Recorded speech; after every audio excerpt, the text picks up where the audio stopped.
साबिक वजीर आजम इमरान खान ने निजी टीवी से बात करते हुए कहा है कि किसी कौम को तबाह करना है तो ऊपर चोरों को बिठा दिया जाए। मुझे असेंबलियां तोड़ने का कोई अफसोस नहीं। मैंने अपने अरकान असेंबली को इस्तीफे देने पर रजामंद किया। नवाज शरीफ ने रिश्वत लिफाफा कल्चर शुरू किया। मुल्क इंसाफ का निजाम कायम करने से ठीक होगा। साबिक वजीर आजम इमरान खान ने कहा है कि सुप्रीम कोर्ट के 15 जजेस से पूछता हूँ, हमें इलेक्शन क्यों नहीं मिल रहा? किस कानून के तहत निगरान हुकूमत बैठी हुई है? साबिक वजीर आजम का कहना था कि बुशरा बीबी मेरी जिंदगी में किसी नेमत से कम नहीं। मुश्किल दौर से बुशरा बीबी के बगैर गुजरना मुमकिन नहीं था। वो मुत्तकी खातून है। 6 माह तक एक ही कमरे में रहीं। कभी शॉपिंग का मुतालबा किया, न खाने पर ले जाने के लिए कहा। इन्हें गैर मुल्की दौरों तक में दिलचस्पी नहीं। इमरान खान ने कहा कि मैं कुछ और कहना चाह रहा था, बुशरा बीबी को मुर्शिद कह दिया। जहाँ तक इल्म है, खातून मुर्शिद नहीं हो सकती। उन्होंने कहा कि भारत की आइडियोलॉजी पाकिस्तान के खिलाफ है, लेकिन नई दिल्ली की इज्जत उसकी खारजा पॉलिसी की वजह से है।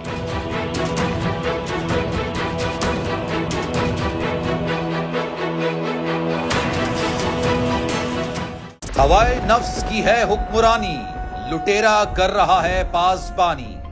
बोल न्यूज के मार्केटिंग हेड आकाश राम ताहा लापता। तफ्तीशी इदारे जवाब देने से कासिर। अहले खाना परेशान, बेटे की जुदाई में माँ गम से निढाल। जो बच्चों हिंदू पर आए थे जो को पाकिस्तानी, मुझे मेहरबानी करे पंहिंजो आकाश वापस कयो। अमरीकी सेनेट में कांग्रेसमैन की आकाश राम के अगवा के खिलाफ पुरजोर मुजम्मत। And I, of course, have been concerned about some of the terrible disappearances, some of the abuses of human rights in Pakistan. United nation ने भी आकाश राम की बाजियाबी के लिए मौसर इकदामात उठाने का इंदिया दे दिया। मुश्किल की इस घड़ी में आलमी मीडिया समेत इंडियन मीडिया भी चीख चीख कर आकाश राम की बाजियाबी के लिए आवाज उठा रहा है।